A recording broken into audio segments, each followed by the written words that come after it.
Good evening. On behalf of Mayor Bill de Blasio, welcome to New York City.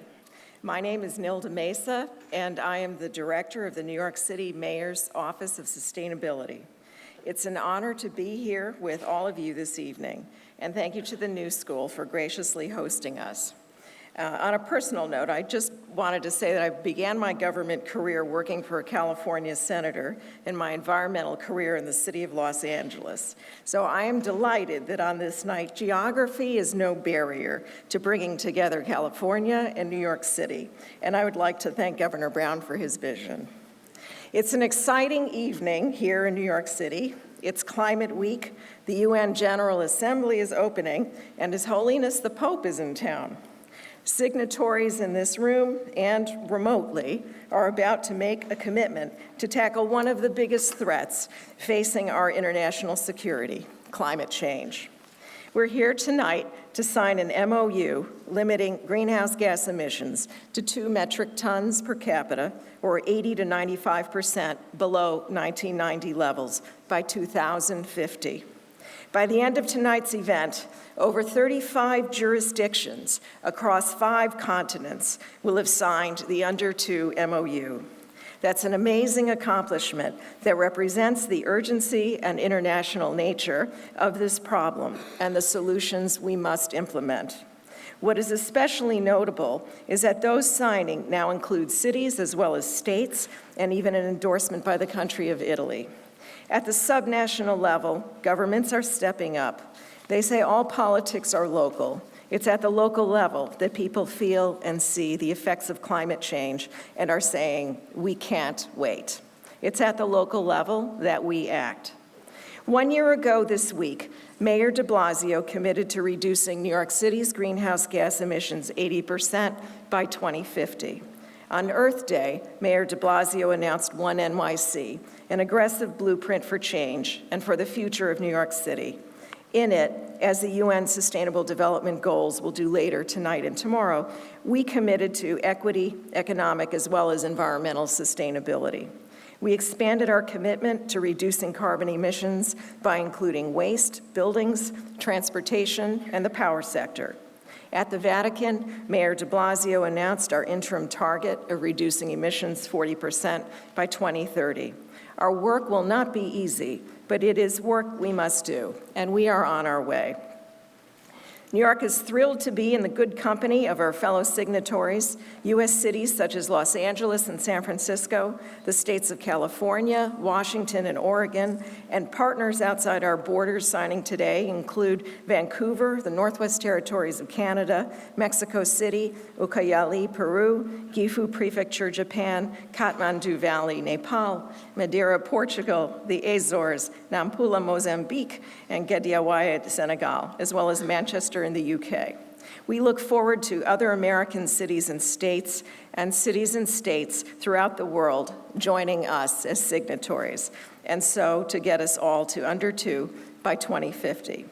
It now gives me great pleasure to introduce Francesco La Camera. Francesco La Camera is the Director General for Sustainable Development at Italy's Ministry of the Environment. Previously at the ministry, he coordinated efforts to research and promote sustainable mobility. He teaches environmental economics at the Università Roma III in Rome. From 2000 to 2002, he was chairman of the United Nations Economic Commission for Europe Convention on Access to Information, Public Participation, and Decision-Making, the Aarhus Convention. From 1998 to 2000, he took part in the workings of the UN Commission on Sustainable Development and the European Union negotiations on sustainable development and environmental impact assessments. Welcome, and thank you.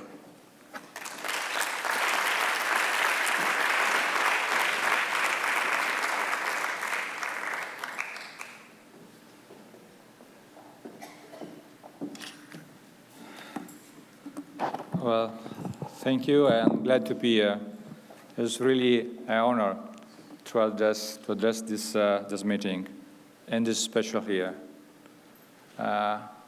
We have been working in 3 different areas that have characterized this year as one of the most relevant in the last in the last decades.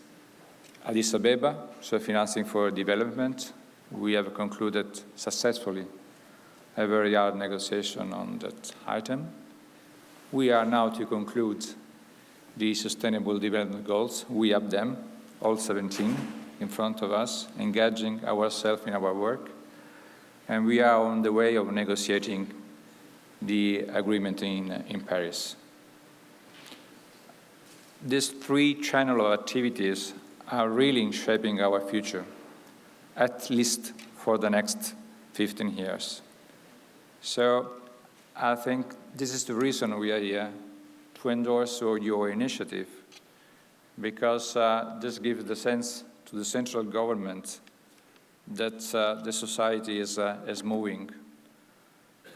The visit of the Pope here in the United Nations in this occasion has made, if possible, more clear how the climate change is not only an environmental problem. Climate change is environmental, it's economic, a social problem, but it's an ethical problem. It works together with equality of opportunity for everyone.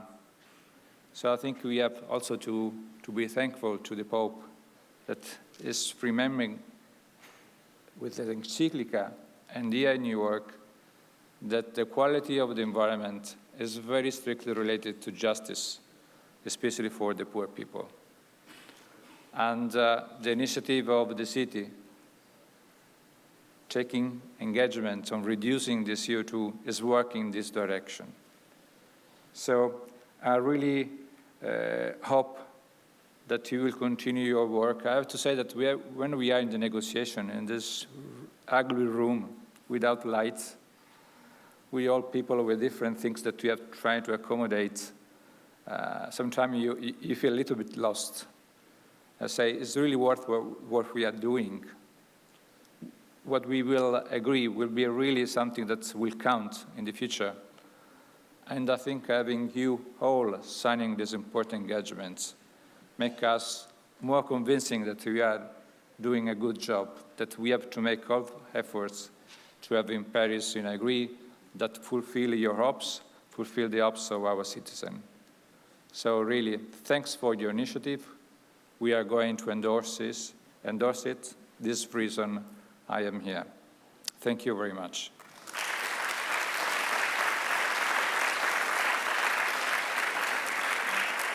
If I well understand, I have to ask the governor to come here to address the meeting.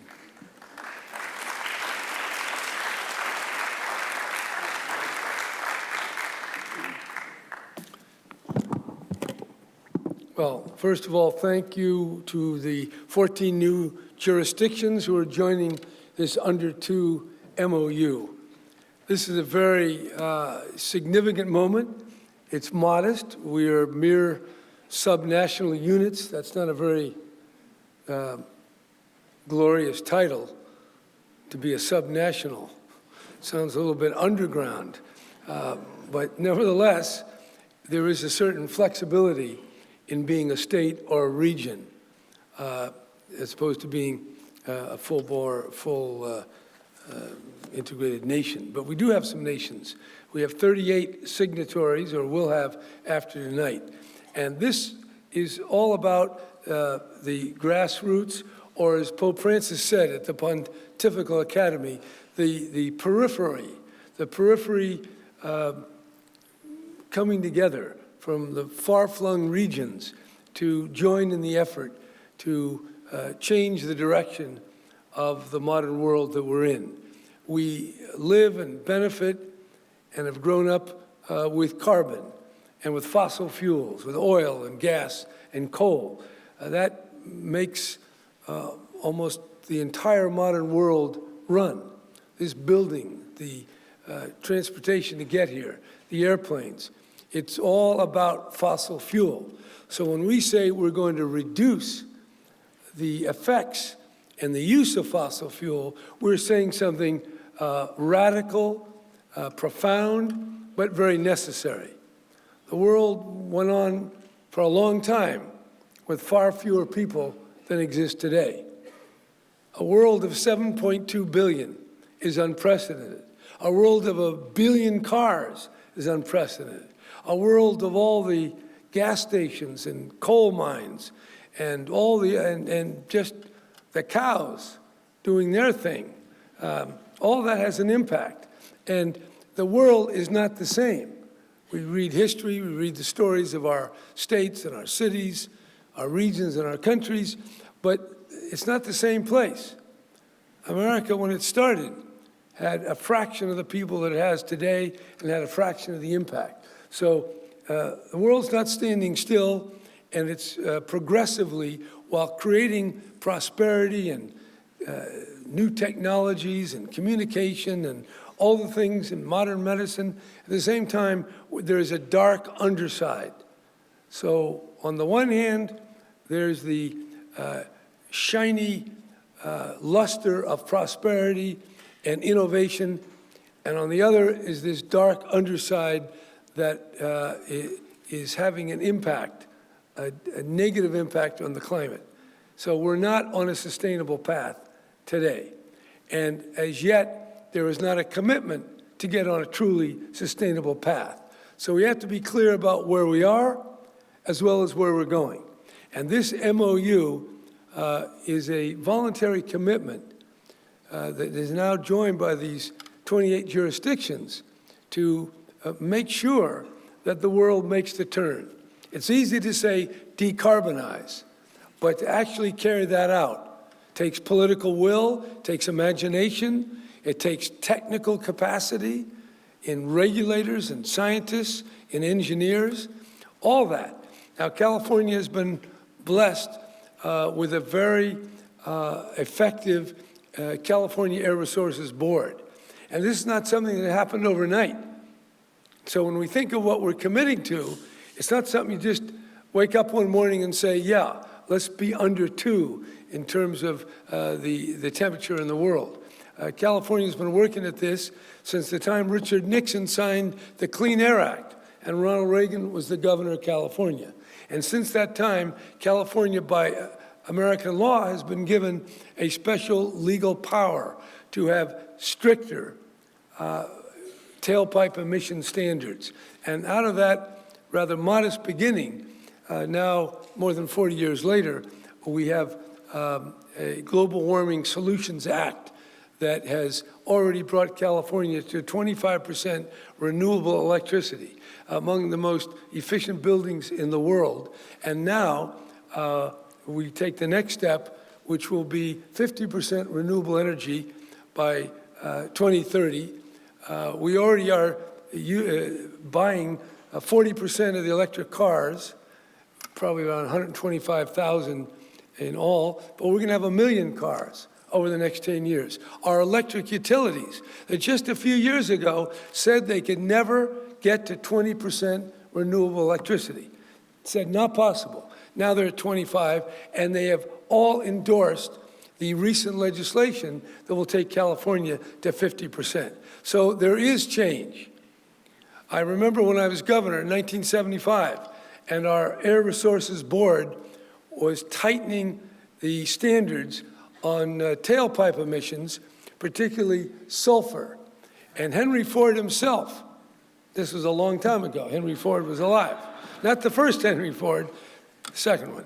Anyway, he said, you can't do that. That'll be devastating to the American car industry. Well, 40 years later, the emission standards on sulfur, on oxides of nitrogen, and carbon monoxide and volatile organics, much tougher. If we had told the automobile companies where they'd be today, they wouldn't have believed it. But technology and goodwill and a lot of collaboration made all this happen. So the path ahead looks very daunting, almost impossible if you think we're going to add 2 billion more people and 1 billion more cars, and we're going to lighten our carbon footprint. It sounds like it takes a miracle, and in some ways it does. But that miracle begins right here with all the different jurisdictions committing themselves to no more than 2 tons of CO2 or CO2 equivalents by 2050. I have to say, California, we're already at 11 or 12. The United States is probably at 18. Places like India are below 2. So we're in a very uneven situation around the world. And how we link justice and economic prosperity and environmental sustainability, that is very daunting. And it's daunting because no one power can do it. And if you solve your climate problems in France or California or Germany, and you don't solve them in India or China or South Africa, it does you no good. This is the most interesting and unique issue where we're all in it together. All people, wherever they live on planet Earth, have a stake in what we do here and what is done at the United Nations and what is done in Paris. So these are big stakes. The politics are the politics of the moment, the politics of parties, partisan, adversarial activity. But the politics of the future is to create the conditions of a livable, sustainable home, as Pope Francis said this morning. That's what we're all about. We're on the right path, but we need to take a very heroic journey forward. And in that venture, I welcome all of you and commit whatever powers I have at the state of California to do as much as we possibly can, because we're just getting warmed up. And I promise you, no opposition, however well-financed, however credible, will stop California from reaching the sustainable goals that we commit to tonight. Thank you.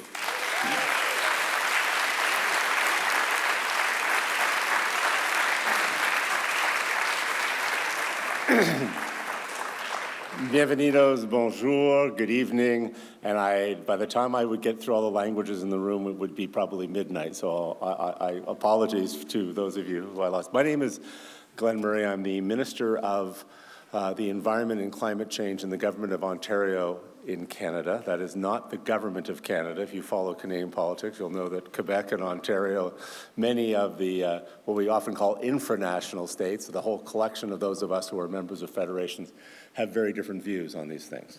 Ontario and Quebec now are both about 6-7% below 1990 levels, and while our national government withdrew from Kyoto in 2011, the largest members, we make up about 65-70% of the Canadian economy, just between our two jurisdictions being the largest. We're already well below 1990 levels. We have targets for 2020 in the range of 15 to 20%, and Quebec and Ontario together are both committed to 2030 goals of 37%. We closed all our coal plants in Ontario, which are about 1/3 of our jurisdiction. We're joining with Governor Brown and his extraordinary leadership in Quebec in introducing a cap-and-trade system and working to link it. And when we had the Climate Summit of the Americas, the government of Mexico and many of its member states, Jalisco and many others, Baja California, committed to work with California, Quebec, and Ontario to try and establish a carbon market across North America. So we're making rather extraordinary progress at the infra or subnational level, but that doesn't get reflected in Paris. The Government of Canada is going with an INDC of 14% for 2030, even though the majority of its population, represented by the governments that actually have the authority to do that, are more like 37%. So I think that reinforces what Governor Brown says, is that we at our order of government can do things sometimes without the complexity of treaties, by just simply to make cooperative commitments and support each other in that. And this is a room full of leaders who are already doing sometimes what national governments have failed to do. I want to say one last thing before we start the signing ceremony that we don't often talk about. I'd like you to look up, there's a little flag that has, beside the Quebec flag, that has got blue borders and a husky you can't quite see. That's the Northwest Territories. They are signing today remotely. But we talk about keeping it under 2. That jurisdiction is most of the Canadian Arctic. They're already past 2 degrees Celsius. They will hit 7 degrees Celsius. By 2050. So for some parts of the world, for some of our island states, they will be underwater. For those of us from the north, that's a way of life. That's more than polar bears. That's the destabilization of the polar vortex over the Arctic. And the destabilization of the polar vortex in my province, Ontario, means that we will hit 3.5 degrees Celsius by 2050. For our province, that means that we lost 80% of our apple crop. Our sycamore trees' buds do not come out in the spring because our spring is so disruptive. And in Canada, we get strawberries in British Columbia in January, which should not happen, and they die. And we have 15 feet of snow, or about 3 meters of snow, on the streets of Halifax and St. John's on the East Coast in the last week of May, which is almost summer in Canada. So we're already experiencing degrees much higher than 2 degrees already, and many parts will exceed that because we're talking about an average. So if you want to see how bad it is, visit an equatorial state or go to see some of the droughts in Africa or Arabia or California, or go and look at what 2 or 3 degrees Celsius, which has already been achieved in northern communities, looks like, and you'll understand why it's so important to turn this around. So in that effort to turn it around, it's my great pleasure, and I apologize if I mispronounce any of your names, to invite the new signatories to this great effort, the Under 2 MOU. Would you please come up, and we'll just hold your applause till they're all up here, because it's quite a list. Kashish Da Shrestha, Special Representative of Livable Kathmandu, Kathmandu Valley, Nepal. Luis Vive Iros, Secretary for Agriculture and Environment, the Azores, Portugal. Susana Prada, Regional Secretary of the Environment and Natural Resources, Madeira, Portugal. Please come up and join us. Mahamuda Amurane, I hope I didn't mess that up too badly, the Mayor of Nampula, Mozambique. Alio Sall, the Mayor of Gedi Uwai, Senegal. Someone you just met, Nilda Mesa, the Director of the Mayor's Office of Sustainability in the great city of New York, on behalf of Mayor Blasio. Francesca La Camera, Director General for Sustainable Development, Energy and Climate at the Italian Ministry of Environment, Land and Sea, Italy. In addition to the Northwest Territories, that we have remote signatories in this wonderful world of the internet we have. We also have Gifu, Prefecture in Japan, signing today, Mexico City, Mexico, signing today, the city of San Francisco and the great state of California signing today, and Ucayali, Peru is also signing, along with Vancouver, and from the United Kingdom, the municipality of Greater Manchester. And finally, he's already beat me as he's often ahead of us. Already up there is the Edmund G. Brown, Governor Jerry Brown of California, who's an extraordinary leader on this. Also witnessing today, joining in witnessing, will be our friend Bernard Soulange, Vice-Président, Rhône, Alpes, France, and Ander Caballero, I hope I pronounced that, Ander, I apologize. Please come up and join us. He's the delegate of the Basque government to the United States from the Basque country of Spain. Please all come up, and once you've assembled, we'll get started there, Governor, in a sec. If you just want to maybe stand behind, I'm sorry, I'm not doing a very good job orchestrating this. Beside Governor Brown, if you wouldn't mind joining them, and they'll witness. So you have documents in front of you. Please proceed with signing them, because I don't have any more detailed instructions, and I think we figured you were all smart people and could figure that out. So.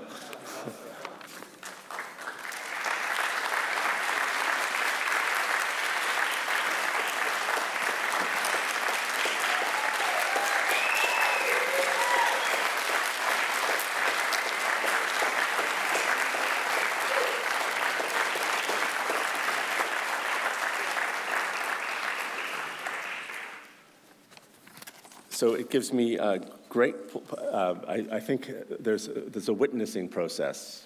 Is there a signatory? I apologize. No, they are spiritually witnessed. So would you please welcome, thank you very much. Let's have a round of applause for these wonderful folks. And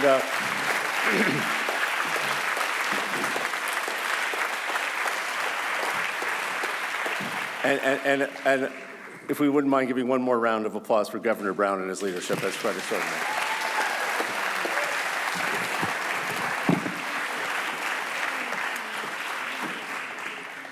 So we are very honored to have with us Laurence Tubiana, the ambassador to the Council of, to COP21, Minister of Foreign Affairs in the government of France, and a dear friend of this planet. Bienvenue, ma chère. Allons-y, merci.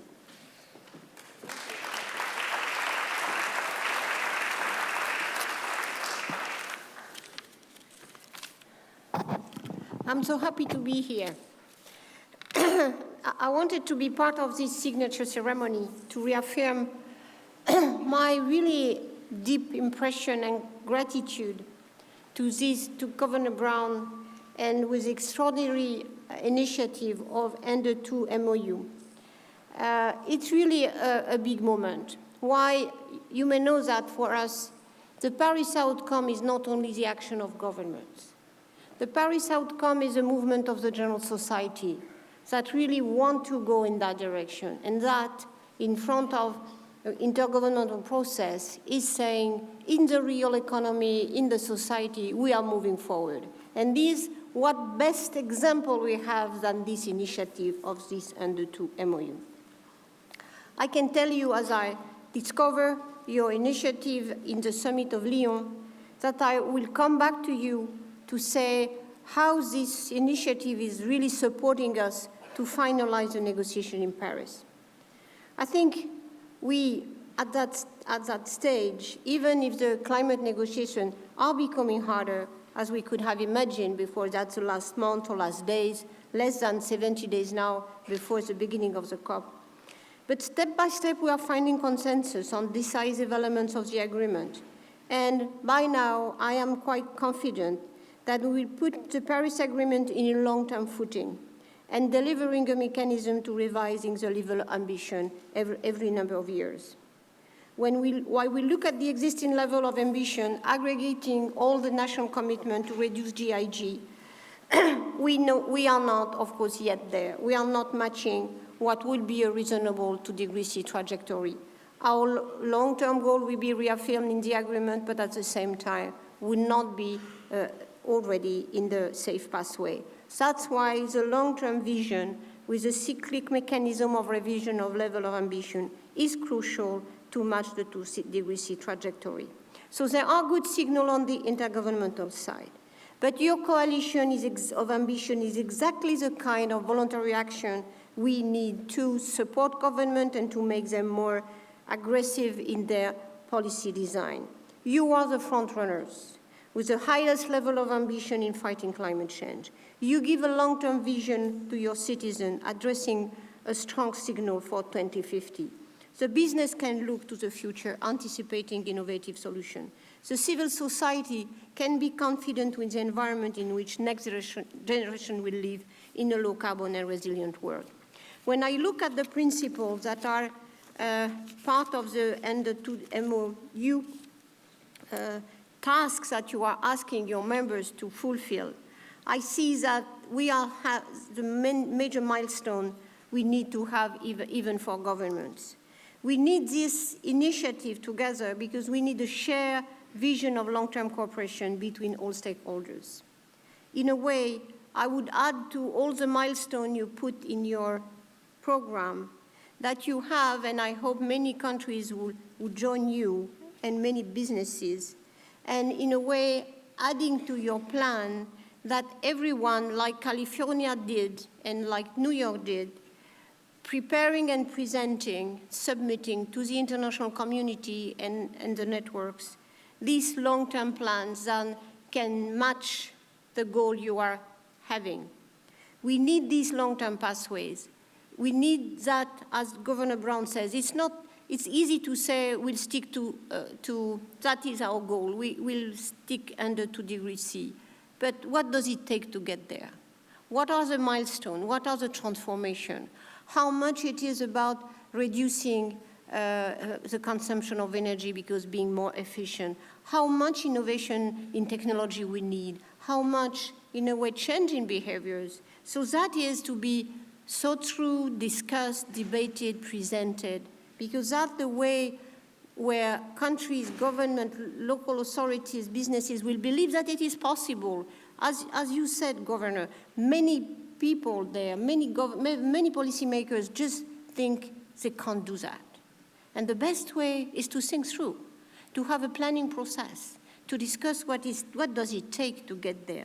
So the idea of inviting countries, and I hope this will be a part of the Paris outcome, inviting countries, and I would add now state and provinces and cities to prepare and submit this long-term decarbonization pathways plan will be a major tool of international cooperation, visibility of the action, and technological innovation.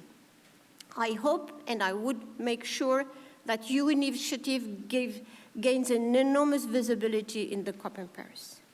I invite you, Governor Brown, to be on the 5th of December in the Action Day to show that you have this leadership, that you can lead on that long-term vision that is lacking so many times at policy level.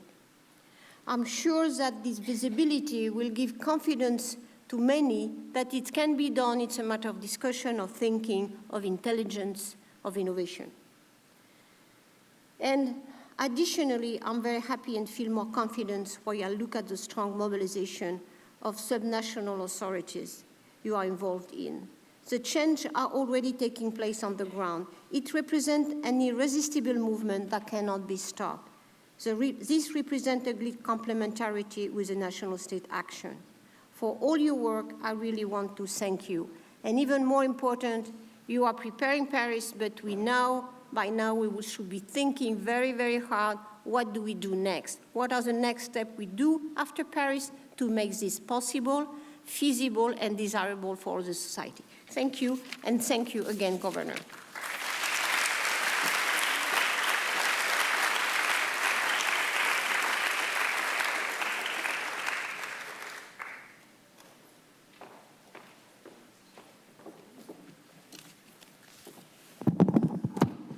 Good evening.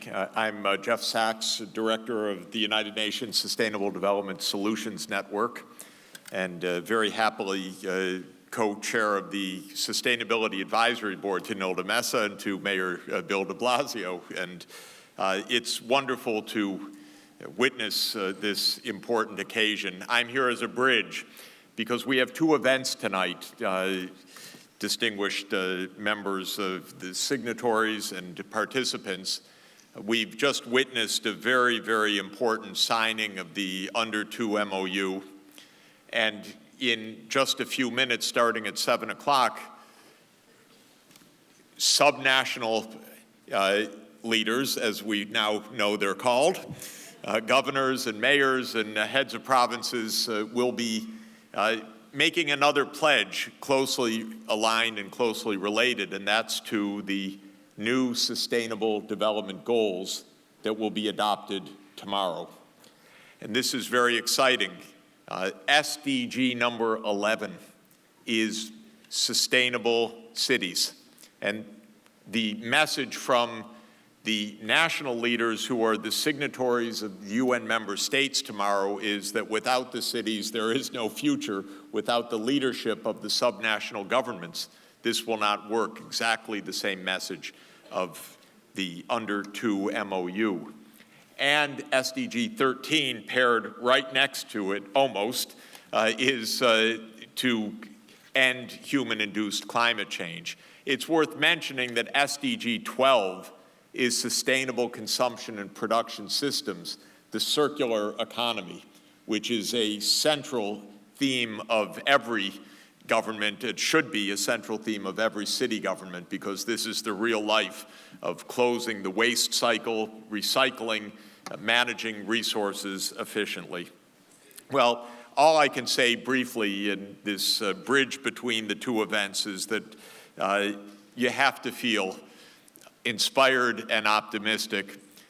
Even the U.S. Congress was smiling today as the Pope was telling them the right things to do. And this is the first time we've seen such smiles in the U.S. Congress in a long time. So it's a good day. It's an even better day when we have Governor Jerry Brown with us, because he's a hero for us and a leader in this area for so many years. And I do want to say, Governor, that when in the United Nations process that I helped to direct, and with Laurence Tubiana on sustainable development solutions, we started the process of the analytics of deep decarbonization. We were led immediately to California, because California is the most important economy in the world doing it at scale. If California were a country, it would rank maybe 8th in the world in total size. 7 now, okay, thank you. It's got it all, of course, from Silicon Valley to Hollywood to the Mojave Desert to massive drought and reason for getting this under control, and and Napa Valley and so much more. It is an incredibly important world economy, but it also has the technology, the know-how, the leadership, and the political vision that set this major economy on the path of deep decarbonization. So when we started to look at what to do, the first people that we saw were really doing it were the scientists and engineers in California, and they became the inspiration for the global project, which I'm very fortunate to help direct with many other leaders here, but including Emmanuel Guérin of the French government, who was the startup of the Deep Decarbonization Pathways Project. Not to filibuster, except to say to the governments here, we are eager and able to provide technical support, compare notes, look at long-term pathways. That's the purpose of this UN effort. You'll get the best of California wisdom. It's headed by a great scientist from California who's been working with the state government over many, many years to look at deep decarbonization pathways. So all of this is to say thank you. This is a wonderful initiative, and in just a few minutes, in 10 minutes, we will move from the Under 2 MOU very naturally and logically to the Sustainable Development Goal agenda, and that will be a wonderful bridge tonight as the mayors and governments here commit to the SDGs, a wonderful bridge to tomorrow morning, the dream of Pope Francis addressing the whole world leaders on this crucial agenda, and then by tomorrow evening, gaveling the Sustainable Development Goals and putting us into a new era. You are the leaders of this. Thank you for taking the lead. Thank you for being here. Please stand by for 10 minutes, and we will move to the event of cities launching the new partnership for the Sustainable Development Goals. Thank you very much.